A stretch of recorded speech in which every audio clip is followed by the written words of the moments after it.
मानस जी के सौजन्य से आएगा पहला trade. FNO superstar Rajesh Satpute ji pick करेंगे, चार्ट के चमत्कार आशीष ख्याल जी और mid cap funder Gaurang Shah pick करेंगे आज का। मानस क्या पिक कर रहे हैं? सस्ता ऑप्शन ट्रेड आपका विकल्प आज का। देखिए, बैंक ऑफ इंडिया एक ऐसा स्टॉक है जो पिछले 2 दिनों से लगातार वीकनेस दिखा रहा है और मेरा समझना है कि स्टॉक बिल्कुल तैयार है 114 के नीचे जाने के लिए, और अगर 114 के नीचे जाएगा तो शायद 110 तक के भाव आपको देखने को मिल सकते हैं। इसलिए बैंक ऑफ इंडिया के 115 के पुट ऑप्शन में खरीदारी करने की राय रहेगी। 5 रुपए के आसपास चल रहा है। 3 रुपए 90 पैसे के स्टॉप लॉस से इस ऑप्शन में खरीदारी करनी है और 7.5 रुपए के टारगेट सेट करनी है। ओके, बैंक ऑफ इंडिया की 115 की पुट 5.20 पे मिल रही है, इसको आपको लेना है। अगला ट्रेड राजेश जी पिक करेंगे आज का एफएनओ सुपरस्टार। राजेश जी क्या पिक कर रहे हैं आप? वीरेंद्र जी, देखिए मेरी नजर है भारतीय एयरटेल पे। अगर आप भारतीय एयरटेल का चार्ट देखें तो यहाँ पे क्लीन आप कह सकते कंसोलिडेशन था।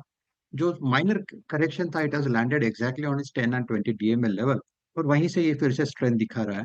कल भी हमने इस पे बात की थी, आज यहाँ पे मोमेंटम दिख रहा है। तो ये मोमेंटम कहाँ तक जाएगा? मेरे हिसाब से 1900 तक यह मोमेंटम जाएगा।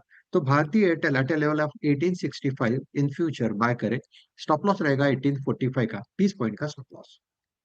ओके, तो एफएनओ सुपरस्टार के लिए भारतीय एयरटेल फ्यूचर्स में खरीदारी की राय राजेश सातपुते जी की तरफ से आते हुए अब चार्ट का चमत्कार समझते हैं आशीष ख्याल जी से। बताइए आशीष जी, आपका चार्ट का चमत्कार। देखिए, मेरा बाई साइड का कॉल होगा इंद्रप्रस्थ गैस लिमिटेड आईजीएल के नाम से।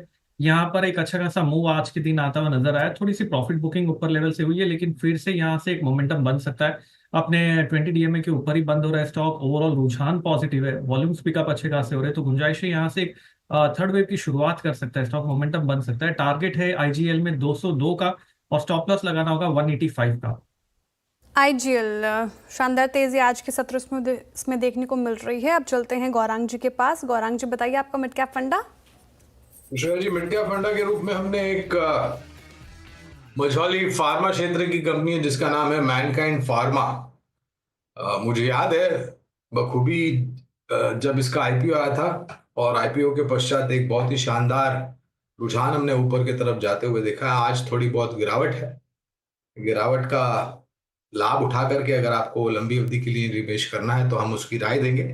सिर्फ इतना है कि पूरी ताकत लगा करके निवेश मत कीजिए, किश्तों में शुरुआत कीजिए और गिरावट पर जोड़ते जाएं। लक्ष्यांक के रूप में बहुत ही साधारण अनुमानित लक्ष्यांक करीबन 2800 के आसपास का है। ओके, 4 ट्रेड्स आए थे आपकी स्क्रीन पे, एक एक करके सारे ट्रेड सकते हैं। सस्ता ऑप्शन मानस जी का, अच्छा मानस जी का ट्रेड था बैंक ऑफ इंडिया 750 की। अगर आप देखिए पुट लेनी है यहाँ पर 115 रुपये की ट्रेड की जो स्ट्राइक की थी 750 पे। और दूसरा ट्रेड था राजेश सतपुते जी का, उनका ट्रेड रहा आज भारतीय एयरटेल फ्यूचर्स।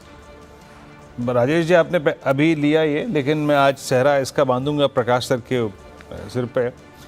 प्रकाश सर ने कॉल ली थी, ये बहुत बढ़िया कॉल थी सर, 2 बजे आपने, और उस वक्त प्राइस था 1856। तो क्या गजब का मूव दिया भारतीय एयरटेल ने। जरा इंटरडे में चार्ट लेके आइए, मैं इसी को देख रहा था, है ना, गजब चला है। और मैं जब देख रहा था ना इंडेक्स में मूव कहाँ से आया, मैं कंट्रीब्यूटर्स को देख रहा था एंड सडनली मेरी नजरें गई भारतीय एयरटेल पे। क्या गजब का मूव आया भारतीय एयरटेल में। खैर, तीसरा ट्रेड था राजेश जी के बाद आशीष ख्याल जी ने पिक किया चार्ट के चमत्कार। उनका ट्रेड रहा आज आईजीएल फ्यूचर्स करीब 202 के लक्ष्य के लिए।